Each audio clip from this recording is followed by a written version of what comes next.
Hey fellas, it's Chubby. Yes, you haven't seen this ugly mug for a while. Sorry guys, it's been a bit busy here, you know, real life, all that jazz. So the reason why I haven't been around, excuse the autumn sun, it was cloudy until I decided to record this. Then decides to come beam me out.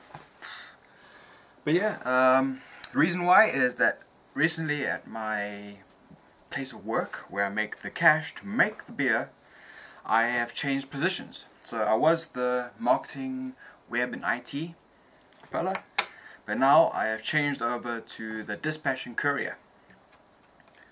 There's lots of reasons why, mainly because then I can actually get other jobs besides computer jobs, because for the last 10 years that's all I've done, so I had to think about it and take a new job. But unfortunately, with taking the new position, it also means I get less cash. It's nothing too bad. I can pay my bills, I can, you know, get food, so I'll still be a little bit chubby. But yeah, so I want to make Thrifty Brewer look like he's a sultan of Bhutan, the way he's spending his money. So I'm going to be really thrifty, stingy, Scottish even. But yeah, so that's why I haven't been around. I've just been putting my head into that because it's a new job. I haven't really done that before. So good thing is I'm working a lot more, so hopefully I'll lose a little bit of that, so that means I can drink a bit more beer. And speaking of beers, I do have a beer. Fortunately it's not a homebrew, but it has been a beer that I've been wanting to try for a while. Oh yes, Theakston Old Peculiar, the Legend. Now I've had this version, but Paul Wicksteed's version, and I absolutely loved it.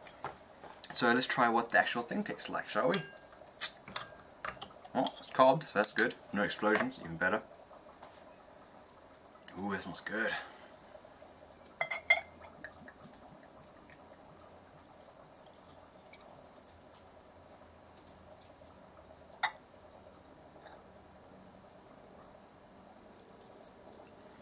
So there we go.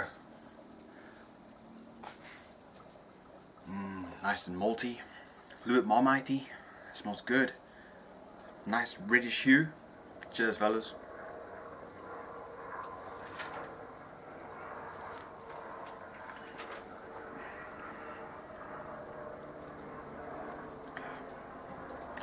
That's not bad. Not bad at all. I must say, I do believe Paul Wicksteed's version is much better though. But it's not bad. Wet's the whistle. Cheers, guys. So what else have I been up to? Not much. I did dry hop the Imperial IPA that I did. It looks like it's going to finish out at 1016, so I'll give you a 7.7 beer. I dry hopped it with 140 grams of Amarillo, Nelson Sauvin and Motueka. So today, in this beautiful sunny day, I'm going to be transferring it to the keg, and then I'm going to let it carbonate over the week, because next weekend, yep, I'm brewing. I'm doing the SJ Pour beer. I do have a little bit of cash ready for that, so I can get that sorted at least. Sippy sip.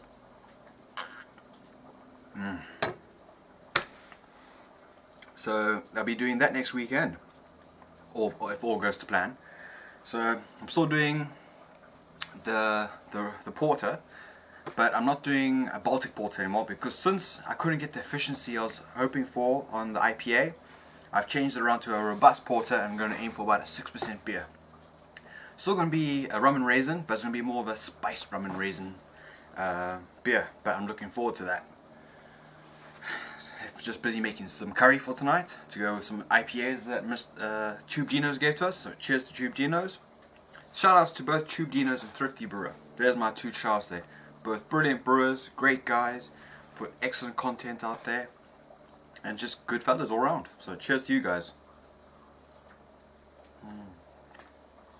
So hopefully I'll still be around. Cash will be a lot more tight than I was hoping for, but I should be able to save up and buy all the parts. So brewery upgrades are going to be a lot slower than they used to be. Next thing I want to do is get a gas manifold and an extra gas pipe, so I can use my beer gun, and maybe another keg, just so I have 3 kegs so I can rotate them around. So one's always got Star San in it and 2 have got beers in. So that's my plans, but we'll see how the cash flow goes. But otherwise, the missus, she's good. She graduated the other day. She got first class honours in her honours class. So, hoo-hoo to the woman. That's her face. But she's full of shit. Which woman aren't? Cheers, guys. Not making yourself a friend here, I'm just saying. I haven't made myself a friend since this morning, it seems. She'll be my big friend just now when she wants my curry. My curry brings all the girls to the yard.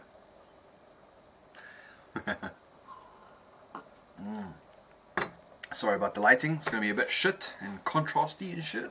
But, you can see this ugly mug. A bit more beard, need to trim it down a bit. Attempting to get a bigger beard, but looks like I'm too young still. Too many bald spots.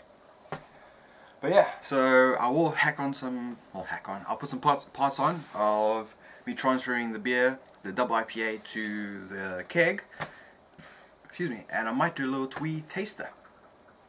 From the last time I tasted it, it was tasting damn good. It was a little bit dry, and I needed the dry hops to kind of balance it out. Not dry, I mean a bit bitter. But I think it's going to be a pretty good beer. Oh yes, also, the other day, I won some beers. I've never won anything before, so this is the first thing I've ever won.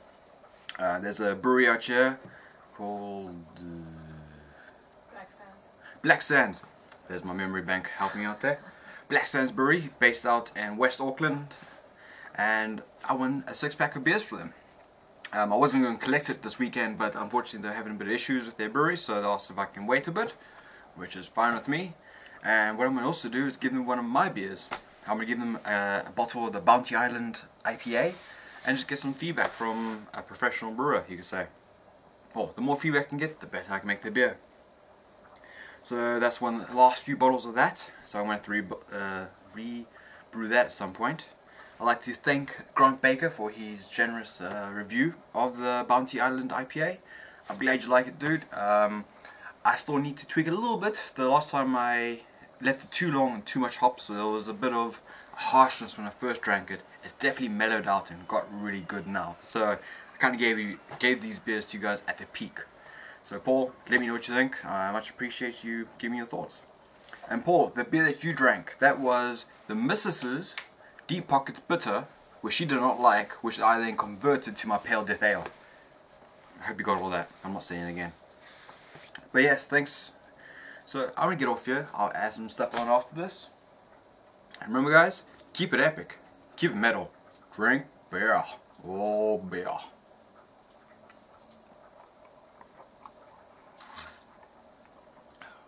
Not bad. Paul's is better. Cheers guys.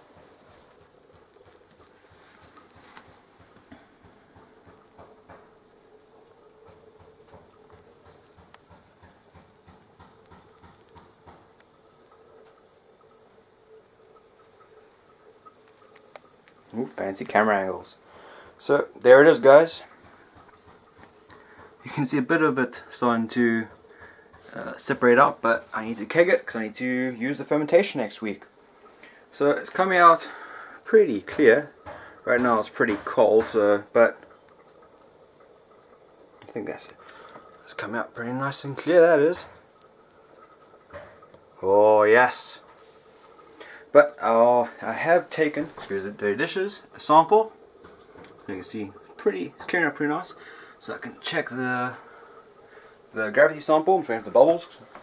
But yeah, there it is. So I'll come back to you once I can do a bit of a taste test. Oh yes. Hey guys, so I'm back. So I've transferred the beer to the keg. And I had just right amount for the keg, so yeah. So what I've done, because I force carbed it before by putting on 2 days at 20 psi, then reducing it to 15 psi for another 2 days, and then finish it with 10 psi, and that's how I carbonated my beer before. So what I'm going to do this time is that I'm going to set it to 12 psi and leave it just like that, just for the next 5-6 days, and see how it goes after that. Which then I'll be able to have a glass and then I have to take it out and leave it out because I need the chamber to do the SJ Port challenge. So it'll be interesting to see, taste it from then, and then let it age for 2 weeks once I can bottle the SJ Port beer and then try it like that. But what I do have is a wee taster. So there you can see the colour. It's got a bit of chill haze on it. It's quite hazy, but you can sort of see through it. But nice orangey, burnt orange colour. Let's give it a sniff. Given this is a little bit cold still, and also no carbonation, so ooh, lots of sweet tropical fruit with predominant grapefruit flavour coming through on there. Let's give it a taste. Cheers, guys.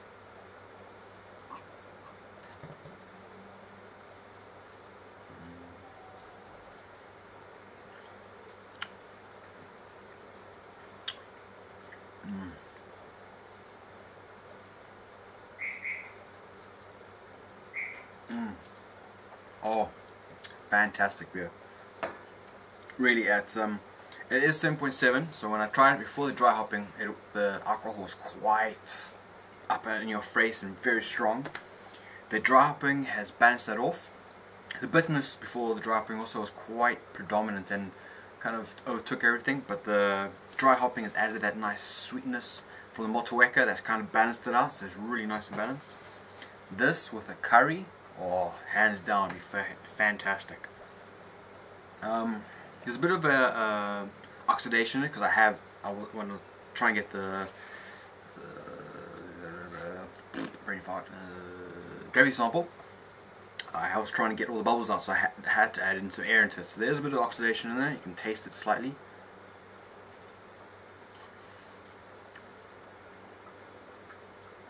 Oh, but seriously. Oh, that tastes good. Quite a sweet beer.